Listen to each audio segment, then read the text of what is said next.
Information fueled. Opinion driven. This is Nashville's Morning News with Dan Mandis. And so, my fellow Americans, We talk news. 7:06, Nashville's Morning News on Super Talk 99.7 WTN. Good morning to your friends. Welcome on into a Tuesday, April 22nd of 2025. So now the left has decided that wanting big families is part of white nationalism, or you are a white supremacist if you want a big family. Listen to this. This has been going on. From the New York Times, the White House has been hearing out a chorus of ideas in recent weeks for persuading Americans to get married and have more children. An early sign that the Trump administration will embrace a new cultural agenda pushed by many of its allies on the right to reverse declining birth rates and push conservative family values. CNN was all over this morning. This is interesting. So there's a lot going on. First of all, birth rates, they are down. Birth rates around the world are plummeting, and they think this is the issue of our time. It's a massive conversation, and that's why we're here. We need to encourage more people to get married and have kids. We need those people to be the people of the future. So CNN does this big report on something called, I don't know if you've heard of it, Joan, NatalCon? Is it NatalCon? I guess so. So what basically you have a lot of people that go to this NatalCon, and it's all about having big families. And people can go there if you, KGB, this is for you. So you can go there if you're single, and you can meet other conservatives who want to get married and have big families. And so CNN does this big report on this. And I love how they position this, by the way. This is, listen to this, a far right movement that they say is our version, conservatives, this is our version of global warming. I want more babies in the United States of America. Well, it's led to what's called the pro-natalist movement, and it's getting more popular because of messages from Vice President Vance and Elon Musk, who, of course, has at least 13 children with multiple women. How many kids does this report is actually a little older. How many kids does Elon Musk have now? Isn't it like up to 14 or 15? It's 14, yeah. It's 14, okay. By 3 different women. You know, that we know of. Can I just say this, though? Yeah. If you've got 14 kids, yeah, and it's 3 women only, that's actually a pretty good track record. Yeah, well, because some of these guys have like 15 kids with like 15 different women. Yes.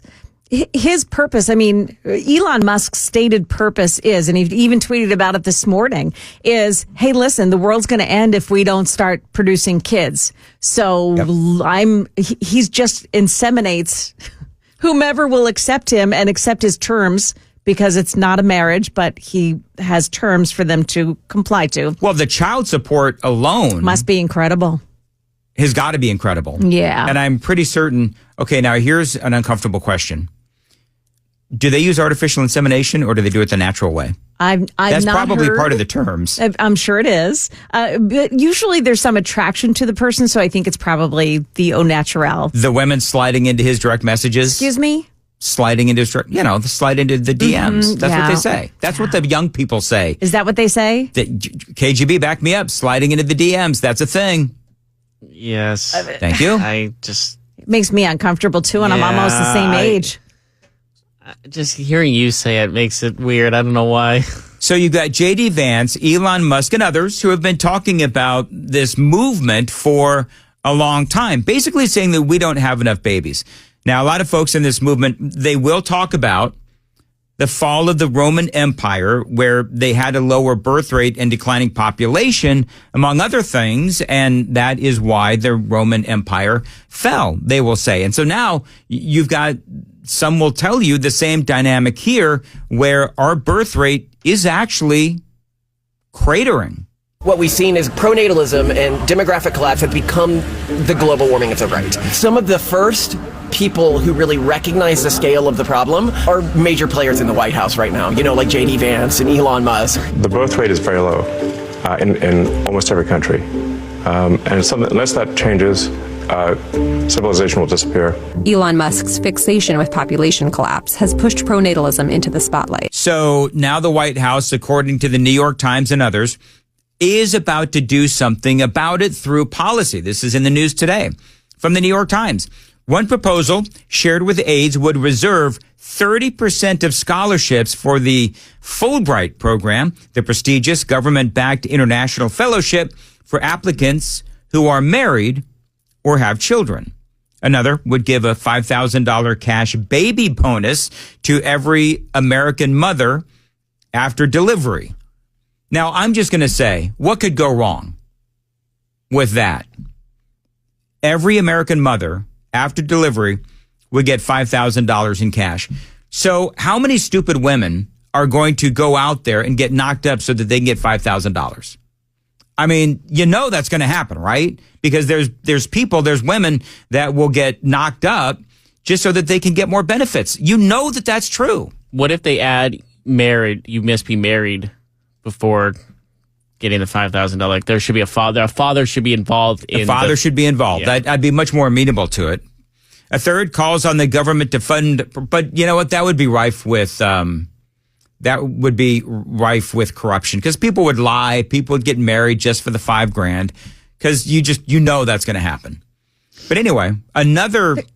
Yes, Joan. So so I looked it up. CNN actually went to this pronatalist. NatalCon. Yeah. And the headline on their piece, why are high fertility people always so weird? What? Is that the headline? That's the headline. Wow. Someone in the text line said, Dan, calm down. I just got in the car. No, I'm just saying. Yeah. It's true, but it's just like, imagine just getting in the car and this is what you're hearing. It's like, wow, what did I miss? Well, so you've got the Trump administration trying to, apparently now they're going to get into this mode of trying to encourage people to have more kids. Yeah. A third calls on the government to fund programs that educate women on their menstrual cycles, in part so that they can better understand when they are ovulating and able to conceive. Isn't that like a given, Joan? Like, I mean, I don't know. I'm a man. But isn't that a class in 6th grade? Well, I mean, Joan, help me out here. Isn't that something that women just learn along the way? I think so.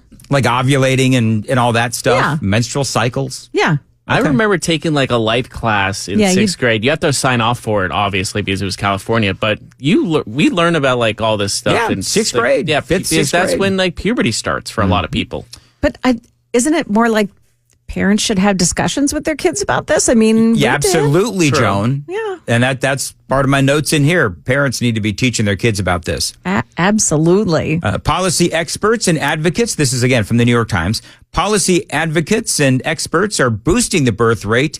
They've been meeting with White House aides, sometimes handing over written proposals on ways to help or convince women to have more babies, according to 4 people who have been part of the meetings who spoke on the condition of anonymity to discuss private conversations. Politically, the vibe is firmly right-wing. We want to raise families. The left is raising pride flags over cat shelters. So that was a part of that CNN where, I mean, I don't know who that was. The left raising pride flags over cat shelters.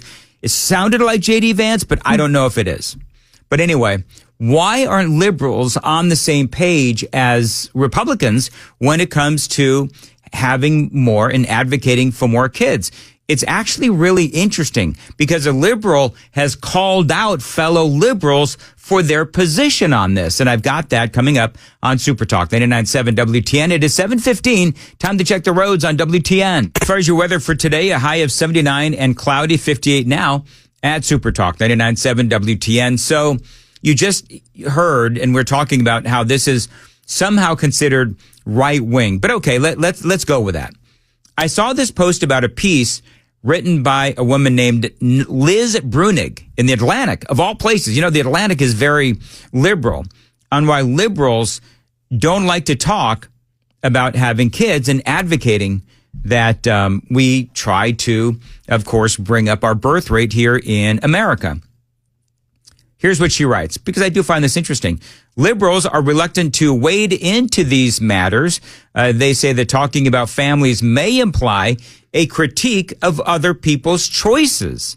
Alice Evans, a senior lecturer in international development at King's College London, recently told her, some may believe, mistakenly, she says, in my opinion, that conceding that having children is good and ought to be encouraged requires conceding that not having children is bad and ought to be punished, a kind of discrimination. They say others may be repelled by the growing association between the subject of birth rates and the political right, forming a kind of feedback loop in which liberals avoid the topic because it seems like a right-wing fixation and thereby strengthen the existing association further. She says, whatever the source of liberal inattention, yielding to the far right, the notion that humanity ought to persist on this earth strikes her, she says, as absurd. Why does everything have to be political? I don't know. That's the thing, Joan. Well, here's the thing. Gay folks, by and large, they don't have, they don't have either kids or they don't have biological children. That's number one. And they like to put, those folks on pedestals and so forth, whatever. So that's probably part of it. But, it's funny because part of that statement where she said that family, saying that other people should have kids is, like judging other people's choices. For the love of all that is holy, that's all Democrats do, is judge other people's choices. If they're conservative, I choose to, carry a gun, or I choose to vote for Donald Trump, I choose conservatism. Well, then they're always judging our choices. So I just think it is silly. Don't talk about the importance of having kids because you might be seen as judging others who don't. It's just silly. Paul Constance was the only liberal we met the whole weekend. I'm here because I think it's a really big topic, and progressives need to be in the conversation. Why is this such a big deal to you? So I have kids in their 20s. Young people today feel very hesitant or unable to form families. It's very easy to talk about cat ladies and to imply that people on the left don't care about kids. It's much harder to actually put forward policies that would make everyone of any political stripe be more inclined to form a family. But see, that's what the Trump administration apparently is going to start doing, is enacting policies. And we've already spoken about this. We've already spoken about how J.D. Vance and some other folks within the conservative movement, they want policies that will encourage people to have kids. Because I'm here to tell you that one of the big reasons why younger people don't have kids is because of the economy. They can't afford to buy homes. They can't afford to pay their bills. They can't afford the diapers and all of that other stuff. As you folks know, it is very expensive. So now you have all these people on the left, and they're saying, well, this is all about eugenics and Republicans trying to control the population with their own beliefs, and eugenics is part of that nonsense. But this was from the show Out Front with Aaron Burnett on CNN, and they wrapped up the piece with, oh no, so many white men. And I think you can see that crowd is pretty homogenous, very white, largely male. We heard many of the speakers had to drop out because they were pregnant, so lost a lot of women that way. A lot of men told us they were there repping their wives because, when you have a big family like that, you can't travel to a conference. It becomes very expensive and someone has to do that childcare. So I think this lack of diversity kind of shows this is a self-selecting group. This message is kind of staying within these bubbles for now. And while these people are quite panicked about this, a lot of experts we spoke to for this piece said collapse is really a little overblown. Yeah, it is amazing though watching. It's such an incredible report, but it did stand out, so many white men.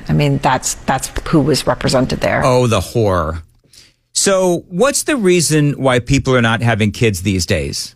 If you've got a child who is of childbearing age, or if you are a young adult, I want to know why you're not having kids. 615-737-9986. I want to take calls on this because I'm genuinely curious as to why more people are not having kids. I've got my own ideas, but I want to know yours. 615-737-9986. The phone lines are open. It is 7:21 on Nashville's Morning News on Super Talk 99.7 WTN.